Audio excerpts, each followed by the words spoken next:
Hey everybody, this is Hans Murphy from Modesto, California, and I'm just here to tell you, well, I'm going to be here for the rest of the show, obviously, but I'm also going to tell you about our sponsor, the wonderful, amazing Home for the LD Lee. If you like Laserdiscs, they were kind of the precursor to DVDs. They're basically like a DVD, but they're the size of a record. So, yeah, great way to watch films, concerts. There's even wrestling on there. Not a lot, mostly Japanese stuff, some really cool stuff there. I think the WWF only did 4 Laserdiscs in their entire run, but nevertheless, fun thing to get into, especially if you do want to get into that more obscure Japanese stuff. It's really cool to do that. So, yeah. Also, all of you Murph fans out there, don't forget that you can get a 20% discount by typing in Murph at the checkout. That's how it's spelled on the screen right now. And, yeah, on with the show. Liz, why is your jacket undone? Kind of looks a bit, unprofessional. Well, it's fucking hot today, and we have to turn the air conditioning off to make these videos. So, yeah, it's my image. I don't want to do it naked. Well, I still have my hat on. Yeah, I'm not doing it naked, but I just wanted to let I just wanted to be able to breathe. You breathe through your stomach. Well, no. But you know what I mean. It just makes it a bit more hot and claustrophobic. Fair enough. Okay, so on with the show. Something you wanted to say before we get it started? Oh, yeah. So we've already done the sponsorship announcement, but something related to that. Our sponsors found us another of our brothers. And so he's coming up here now. Come on, Flip, where are you? This is Flip Murphy. He doesn't speak much English. Doesn't speak Murphish either, so we're just gonna have to start to translate. We can kind of make out what he means. So he wants to say hello to you all. It's great to be here. He's a retired gymnast. That's why he's called Flip. He was quite the flipping champion as a youngster. He's a bit older now. He can't really do it as well as he used to, but nevertheless, great to have him here. And he may pop in from time to time. So yeah, thanks to Home for the LD Lee for reuniting us with another one of our brothers. Okay, Flip. Okay, so this is our wrestling show. You may have seen earlier in the week that we had some footage of us playing the WWE 2K23 game. That was a lot of fun. We've been playing that quite a bit for the last week.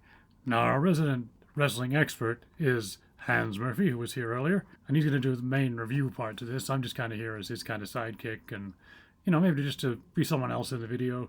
So, yeah, I'm going to hand over to him. Back to you, Hans. Well, thanks very much, Les, for that.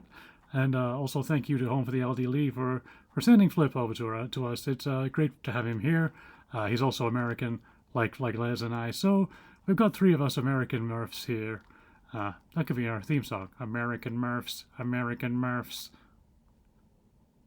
I bet 3 of you will get that joke.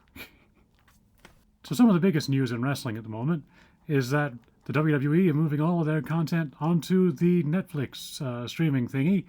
We don't have it, but Simmy's mom, we do live with Simmy, and she has it. Well, Simmy's mom has it, and yeah, we can sneak over to her house when there's no one home and watch the wrestling. And yesterday we did just that. We had a big welcoming party yesterday for Flip, and we watched Survivor Series 2024 War Games. Although I am the Murph's resident expert in wrestling, I'll admit I haven't watched WWE in a long time.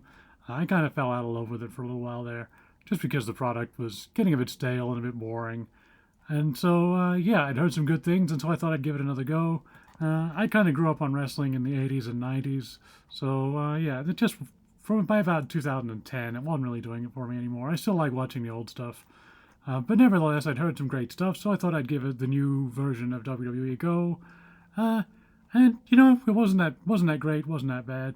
But I'm going to give it a few more chances just to see if the new version grows on me. Now, if you watched Swimmerf and Tennis's video, you're gonna know about their rating system. We're not going to do Murpher's one because we're going to give that that can just be his thing. But the way they rank things, so it's the number of how do we do it? So yeah, we're going to give each of these matches a number of those, and the more of those sounds and the more of those Murph sounds that we give it, that's the rating we're giving the match. So yeah, let's get started. And so the show started with the women's War Games match, and I kind of think this is a bit crazy, having two War Games matches on the one show. I can kind of see it working, but at the same time, I also don't like the idea that they're making one of them the opener. This is essentially the semi-main event, well, I guess co-main event really, because they're supposed to be both equal. But for whatever reason, this one opens the show, which traditionally, the opener was the opener. I think in like the 2000s they decided that they'd have a big match to open the show rather than doing it later in the show. But yeah, I don't think that works personally. I think you should build to something. But so in this match we had Rhea Ripley, Bianca Belair, Naomi, Io Sky, and Bayley versus Liv Morgan, Raquel Rodriguez, Nia Jax, Tiffany Stratton, and Candice LeRae. And this match had some good moments in it. I thought it was a bit long though, and also got a bit goofy at times. The WWE have always done that, but this I thought they went a bit too far with that sort of stuff. And I don't know, it kind of made it harder to take it seriously. That's just my personal opinion. Although Les kind of agreed. So anyway, this match we're going to give, hang on. So yeah, it did have some fun moments in it. The stuff with the toilet seat was funny. I liked Raquel Rodriguez's outfit. That was kind of an homage to Victoria. And Victoria is one of my favorite wrestlers, so I thought that was a cool moment, a cool thing to do. Also, Io Sky did this backflip off the top of the cage whilst wearing a garbage bin. That was an interesting idea. Like I was saying about being goofy, that probably was a bit too goofy. Also, some of the stuff with the toilet seat, although it was funny, but it did go a bit too far. And then the whole stink face thing, I was never a fan of that, even when Rikishi did it. But I don't know, it kind of worked for him. But when anyone else does it, I just think it's kind of dumb. But yeah, so 3 stars of that match, or 3 Murph burps, whatever you want to call that. Yeah. And so the next match was Shinsuke Nakamura versus LA Knight. I've never seen LA Knight wrestle before, so that was a new one for me. He did do a cool move where he was on the second rope, then jumped off and then dove off. I'd never seen that before. That was cool. But the match was kind of forgettable other than that. Also, I don't like the new United States title design. I just think it looks dorky. But it was not bad. And so we're giving this match... So yeah, I mean, I'd heard a lot of good things about LA Knight, and aside from that one move, I can't say he really stood out at all. He just seemed like another generic wrestler. But yeah, he's got some good skills. I don't know. I can't see why people are raving about him personally. But again, this is my personal taste, so yeah. After that, we had the triple threat match for the Intercontinental title. The new Intercontinental title, I don't mind so much. I think that looks kind of cool, especially when compared to the United States title. It's kind of the more prestigious of the two anyway, so yeah. But yeah, at least they didn't fuck up the design of that one too much. This was between Braun Breaker, who is the son of Rick Steiner, Sheamus, who is most famous for looking like Beaker from the Muppets. Also, from a technical standpoint, I believe they can white balance the cameras on his skin. Oh, and the other guy was Ludwig Kaiser, who I'd never seen before. I believe is German. I was hoping for more from this match. I can't say I was particularly impressed with anybody in it. I'd seen Sheamus wrestle many times before, and he can put on a great match. I just don't think this was one of them. Yeah, kind of felt flat to me, but yeah. They were then on to the heavyweight championship match. Also, I gotta mention this. They got a new ring announcer, or at least she's new to me. I've never heard her before. I don't know, apparently she's had quite the interesting career. I believe she was Kelly Osbourne's drummer or something, which is interesting because they were using a lot of Ozzy Osbourne music throughout this, so I don't know if that's where they got the connection from. Apparently she's a really good drummer, but I just don't think she's a good ring announcer. She just kind of felt too like she was trying to do the over-the-top ring announcer voice, and I don't know, it felt forced, but I don't know, maybe she can work on that and she'll get better, but at this stage I just don't think she's quite ready for this kind of job. But that's me personally. So this match was between, and I got to try and pronounce this right because the Germans would probably pronounce it as Gunther, but Americans generally say Gunther, so they've kind of gone with a compromise, and they generally call him Gunther. So yeah, it's him. He's Austrian, versus Damian Priest, who's been nicknamed the bisexual Undertaker. I can kind of see the Undertaker connection. I don't know where they're getting bisexual from. I looked it up. He appears to be completely heterosexual, so yeah. This is another match I kind of had high hopes on based on what I'd heard about these guys, and I kind of, to be honest, I think I fell asleep by the end of it. On paper, I want to like this Damian Priest guy because he does have that kind of goth look. And I think that could be an interesting character, but I really don't know anything about him beyond that he looks kind of like a goth guy and has some Undertaker-ish moves, which would be cool, but yeah, I think it needs more development than that. And maybe, if you watch every show, you see all the mic spots, but I usually fast forward through those because I find them boring. So, yeah, if you can't tell a full story just in the ring, and I can't just tune in without any context, then I don't think they're doing a good job of being a wrestler. I think you really need to, you need to get the whole story across without words. It's a lot like being a silent movie actor, I think. And if you're not getting the story across and you're not getting your character across without having to do a 20-minute mic spot at the start of every show, then, yeah, I kind of think that that's a failing. But, I don't know, they seem to like it. So, yeah, what I saw of this match wasn't terrible. It just was, nothing stood out to me particularly. None of it really stood out to me as being, particularly cool or interesting. It was just another match. If it was happening on Raw or SmackDown, I'd be like, yeah, that was an okay match, and move on. But this was, close to the main event of a pay-per-view, and yeah, major title's on the line. So I don't know, it was lacking something. So yeah, we're gonna give this one. And then it was time for the main event of the evening. This was the men's War Games match, and I already mentioned that I think it's kind of dumb opening and closing the show with essentially the same match. But it was quite a different match. But the problem with a War Games match is it is quite a long match. But according to Wikipedia, the women's one went for 38 minutes and 15 seconds, and this one went for 41 minutes and 55 seconds. And that's just far too long, at least for me. For me, I think some of my favorite matches are all under sort of 20 minutes.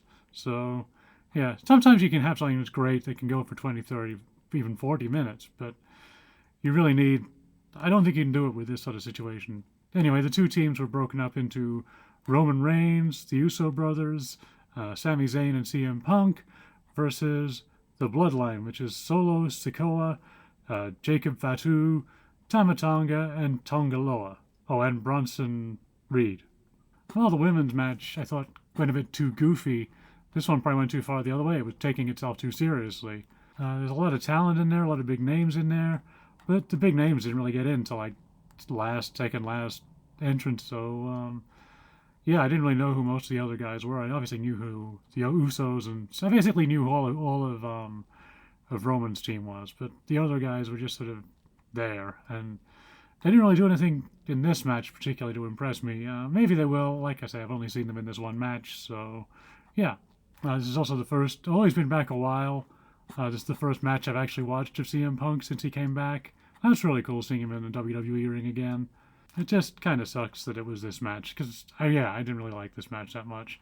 And, again, overkill with the War Games concept for one show. I think if they are going to do a men's version, a women's version of these sorts of things, like you'll have I believe they do it with the Royal Rumble and every other pay-per-view that has, that is sort of based around one particular match type. They have a men's one and a women's one. I think it'd be smarter if they did it sort of alternating. So just say the men's War Games is at Survivor Series. Maybe have the women's one at the Royal Rumble and have the women's Rumble at Survivor Series. Something like that. Just break it up a bit. That way, you're not watching too much of the same thing. Especially when it is a War Games match. I mean, this is a long match. And when you got 10 people in there at a time, there's only so much you can really do. I mean, yeah, it's a double ring, but there's still limited space for what you can actually do. And yeah, I didn't think that much of this match, to be perfectly honest, so we're giving that. So, yeah, that was Survivor Series for last year. If you like this video, we'll do more of these. If not, then who are we kidding? I'm going to do more of these. And now our overall score for this show, which is... So yeah, 3 out of 5. Not the worst wrestling show I've ever seen by a long shot, but certainly nowhere near the best either. If they improve from here, I think the WWE could be great again. If not, then it's just going to be more of the same. I just hope they don't go backwards in the way that Vince was really taking it. They're doing some new interesting stuff with camera work. There was no close-up ass shots, which you used to get a lot of. I often used to think that it looked like the camera people were trying to give some of the wrestlers colonoscopies. So, yeah, none of that. So that's an improvement, and I think the new technical crew are doing a great job. Yeah, the show looked great. I mean, it kind of looks more almost UFC-like, and I guess now that the UFC and WWE have merged into TKO Promotions, or whatever the fuck they're called now. Yeah, it kind of brings some of that sort of more sports-based professionalism to it. It just sort of feels like the problem is that things are either going to be over the top too goofy or just too serious. And I think for wrestling to be at its best, you need elements of both. It can't just be broken up into, okay, the women are going to do the goofy match, so the men can do the serious one, or vice versa. I think you need to have elements of both to both. You know, you can't be serious all the time. I think that's why wrestling works like it does. I think that it was Chris Jericho I saw in an interview once say, it's a bit like the circus. If you don't like the juggler, you might like the clowns, or something like that. So I think that's what wrestling needs to look at. And for me, it just sort of, they only seem to have two modes. It was either we're going to be goofy or we're going to be ultra serious. And I just felt it needed more variety, personally. I also miss that the characters aren't big anymore. I don't mean, in stature. I mean, there's no Undertaker, there's no Hulk Hogan, there's no Ultimate Warrior. They're all just kind of this regular guy versus that regular guy. I'm not saying they need to go full on cartoon with it. I'm just saying they need a bit more character development, a bit more than just, okay, this is the guy's name, this is what he looks like. You need more than that. There needs to be more world building, is what I guess. Well, I guess what I'm saying. But I certainly wouldn't say it was a bad show, just mostly forgettable. And yeah. Anyway, that's our show. Don't forget to check out Home for the LD Lee. We've got the TeePublic thing. Some of the works paintings are for sale. So yeah, if you like the show, our show, or if you've got anything to say about wrestling, maybe say something in the comments if you disagree or agree with what I've said. If you want to see more of us playing WWE 2K23 or maybe one of the other games eventually, we've got 2K17 as well, but that's an older one. So yeah, if you want to see more of that, let us know. Yeah, that's our show. Liz, you want to come up and say goodbye? I just want the air conditioning back on. Okay, well, if you say goodbye to the camera now, then we'll sign off and we'll turn the aircon back on. Okay.